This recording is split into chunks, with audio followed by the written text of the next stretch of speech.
السلام علیکم، آپ دیکھ رہے ہیں بیرسٹر احتشام امیر الدین کو۔ اس ویلاگ میں بہت سی دلچسپ خبریں، خاص طور پہ عمران خان صاحب کی جو گفتگو جج صاحب کے ساتھ ہوئی ہے اور جو باتیں خان صاحب نے کی ہیں جج کے ساتھ اکاؤنٹیبلٹی کورٹ میں، جہاں پہ فرد جرم عائد ہوئی ہے عمران خان پہ، بشریٰ بی بی پہ، وہ بہت دلچسپ ہے گفتگو، وہ میں آپ سے شیئر کرتا ہوں اس کی ڈیٹیلز۔ لیکن اس سے بھی زیادہ دلچسپ ہے عمران خان نے جو صدر مملکت ڈاکٹر عارف علوی کو پیغام بھجوایا، جس میں انہوں نے کہا ہے کہ آپ وہ جو سزائیں مجھے ہوئی ہیں توشہ خانہ میں، سائفر میں، نکاح والے کیس میں، اس کی معافی ہرگز بطور صدر مملکت نہ دیجیے گا، کیونکہ اگر آپ نے دی تو میں قبول نہیں کروں گا۔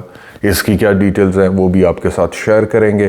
اس کے علاوہ مریم نواز کی کابینہ میں کون کون وزیر بننے جا رہے ہیں، وہ بھی آپ کے ساتھ ڈیٹیل شیئر کریں گے۔ خان صاحب نے ہفتے کے روز احتجاج کی کال دے دی ہے، وہ بھی ڈیٹیلز آپ کے ساتھ شیئر کریں گے۔ اور نیپرا نے بجلی کا یونٹ مزید مہنگا کر دیا ہے۔ سب سے پہلے آ جاتے ہیں عمران خان صاحب کی اڈیالہ میں جو گفتگو ہوئی ہے۔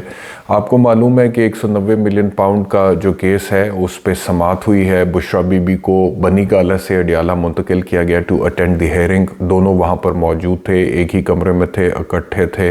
جج جنہوں نے سماعت کیا ان کا نام ناصر جاوید ہے۔ جج محمد بشیر آپ کو پتہ ہے کہ سزا سنانے کے بعد توشہ خانہ میں 14 سال کی، وہ کنٹینیو نہیں کرنا چاہتے تھے آگے، اور ان کی جگہ پہ اب ناصر جاوید صاحب آئے ہیں، اور انہوں نے وہ جو فرد جرم ہے وہ پڑھ کے سنائی ہے، جو چارج شیٹ ہے وہ عمران خان کو پڑھ کے سنائی ہے۔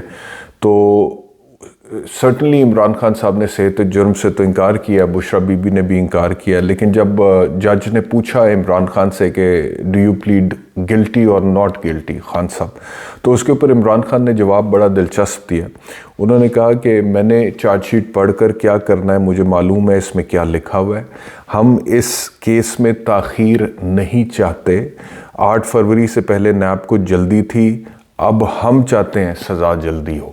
تو یہ خان صاحب نے سیدھا ہی جج کو کہہ دیا کہ جلدی جو سزا دینی ہے دے دیں، میں نے چارج شیٹ پڑھ کے کیا کرنا ہے مجھے پتہ ہے اس کے اندر کیا لکھا ہوا ہے۔ یعنی کہ ان کو تھا کہ پہلے بھی مجھے پتہ ہے کہ کتنا کا انصاف ہوا ہے، کتنی کی عدالت میں معاملات فیئر طریقے سے چلے ہیں، جس طرح سے مجھے سزا ہوئی ہے، تو میں نے یہ پڑھ کے کیا کرنا ہے۔ 8 فروری سے پہلے نیب کو جلدی تھی کہ مجھے سزا ہو جائے اس کیس میں، اب مجھے جلدی ہے، آپ جلدی سزا سنا دیں کہ اس کے اندر جلدی سزا ہو۔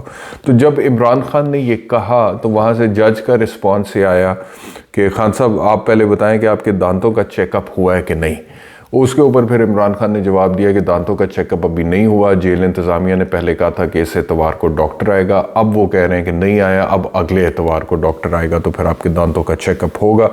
تو جج صاحب نے اس کے بعد فرد جرم عائد کی ہے، اور 58 کے قریب جو گواہان ہیں 190 ملین پاؤنڈ کیس میں، ان میں سے 5 گواہان کی گواہی طلب کر لی ہے، جس کو ایگزامینیشن ان چیف بولتے ہیں، یعنی کہ on the next date of hearing جو کہ 6 مارچ ہے، اس پہ اب یہ 5 گواہ آ کے گواہی دیں گے۔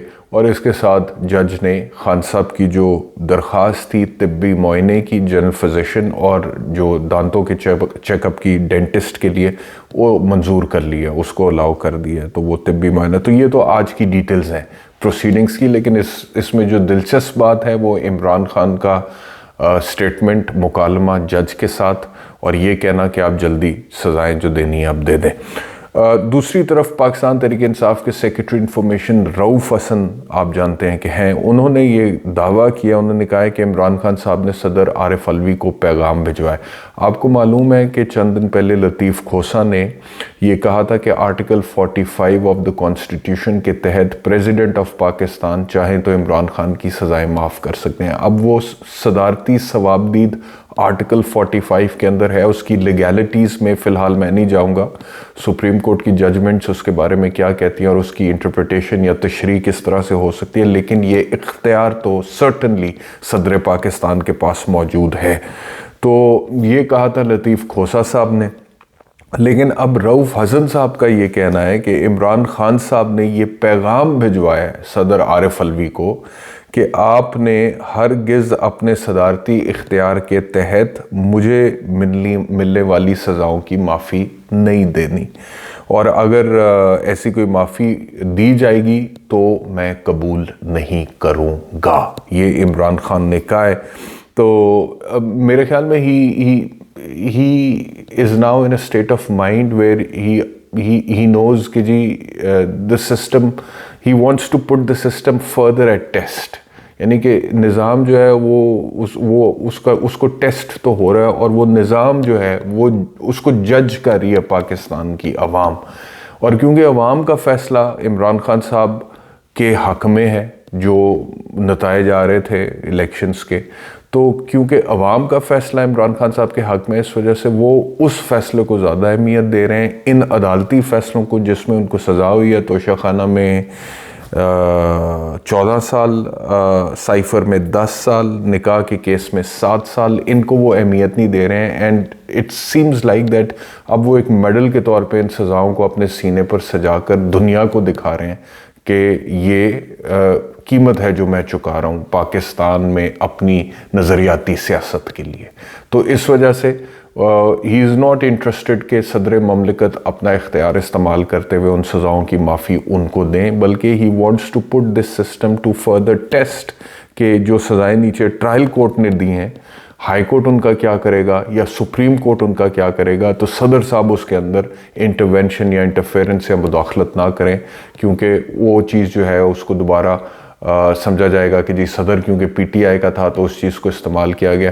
تو میں تو اب جیل میں بیٹھا ہوں اور جیل میں بیٹھ کے سزائیں مجھے دے دی گئی ہیں، لیکن ان سزاؤں کے اوپر عوام نے اپنا فیصلہ دیا جو کہ میرے حق میں ہے. تو ایز لانگ ایز عوام کا فیصلہ میرے حق میں، I am facing all of this, اور یہ سسٹم جو ہے وہ عوام کی نظروں میں مزید ایکسپوز ہوگا. تو یہ مائنڈ سیٹ مجھے لگتا ہے عمران خان کا، جس کی وجہ سے انہوں نے یہ پیغام صدر مملکت کو بھجوایا. اس کے ساتھ ساتھ عمران خان صاحب نے ہفتے کے روز دوبارہ احتجاج کی کال دے دی ہے. پاکستان تحریک انصاف والے ہفتے کے روز احتجاج کریں گے جو بھی ان کا ایجنڈا ہوگا اس کے تحت. تو ایک تو یہ ہے جی خبر عمران خان صاحب کے حوالے سے، اور دوسری خبر ہے پاکستان مسلم لیگ نواز چیف منسٹر نو منتخب وزیر اعلیٰ پنجاب مریم نواز کے حوالے سے. اور اس میں جو کابینہ ہے انیشلی اس میں نام سامنے آ گئے ہیں کہ کون کون مریم نواز کی کیبنٹ میں ہوگا. فرسٹ راؤنڈ میں تقریباً یہ 16 رکنی کابینہ ہے، جس میں سے 13 لوگ پی ایم ایل این کے ہیں، 2 لوگ پی ایم ایل کیو کے ہیں، ایک آئی پی پی استحکام پاکستان پارٹی کا ہے. اور سیکنڈ راؤنڈ میں آئی سپوز کہ پاکستان پیپلز پارٹی کابینہ کا حصہ ہوگی، اور 7 سے 10 وزراء کو پنجاب کی کابینہ میں دوسرے مرحلے میں شامل کیا جائے گا، اور اس میں پیپلز پارٹی کے لوگ ہوں گے. لیکن یہ جو 13 لوگ ہیں اس میں آپ سرچ کروں کہ بیگم ذکیہ شاہ نواز، مریم اورنگزیب، خواجہ سلمان رفیق، خواجہ عمران نذیر، بلال یاسین اور مجتبیٰ شجاع الرحمان کے نام شامل ہیں. اس کے علاوہ خضر حسین مزاری، منشا بٹ، عاشق کرمانی، نعیم خان بھابھا، عظمیٰ بخاری، فیصل ایوب، شیر علی گورچانی، احمد خان لغاری، راحیلہ خادم حسین اور سبطین بخاری بھی اس کابینہ کے اندر شامل ہوں گے.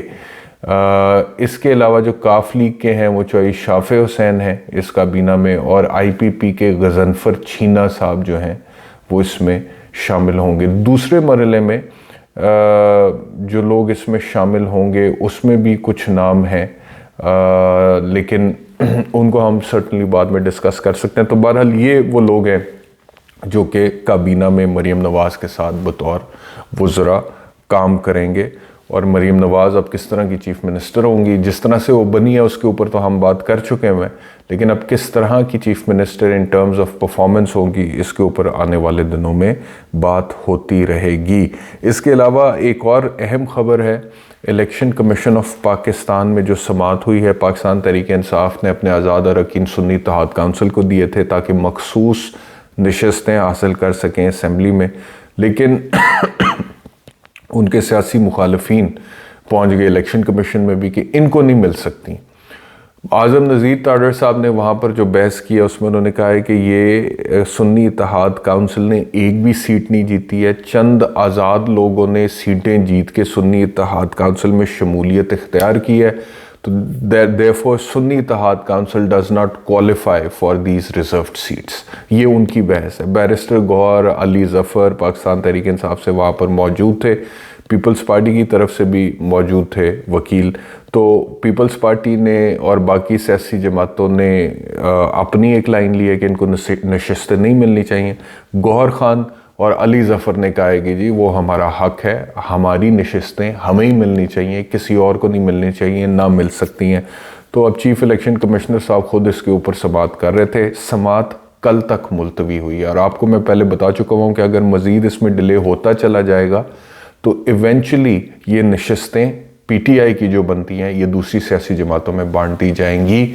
اب کل دیکھتے ہیں کہ اس کے اندر جو بھی ہوگا اس سے تازہ ترین صورتحال سے آپ کو اپڈیٹ کریں گے. اور آخری خبر اس وی لاگ کی، نیپرا نے بجلی کا جو یونٹ ہے 1 ماہ کے لیے اس میں 7 روپے 5 پیسے فی یونٹ اضافہ کر دیا. یہ 1 مہینے میں یونٹ جو ہے اس کی پرائس میں 7 روپے 5 پیسے اضافہ ہو گیا. لیکن لوگ بیچارے میرے خیال میں اب ویسے ہی وہ سن ہو گئے ہیں. نمب نہیں ہو جاتا بندہ، نمب ہو جاتا، سن ہو جاتا، ویسے سن ہو گئے ہیں اب مہنگائی کی وہ تکلیف برداشت کر کر کے. تو اب ان کا بس دھیان اس طرف ہی، اچھا جی او کی کر رہے ہیں، او کی کر رہے ہیں، سیاستدان کیا کر رہے ہیں، کیا بن رہا ہے، کیا نہیں بن رہا ہے. جو اصل ایشوز ہیں ان کی طرف دھیان کم ہے. شکریہ وی لاگ دیکھنے کے لیے. انشاءاللہ دوبارہ آپ سے ملاقات ہوگی. اپنا خیال رکھیے. اللہ حافظ.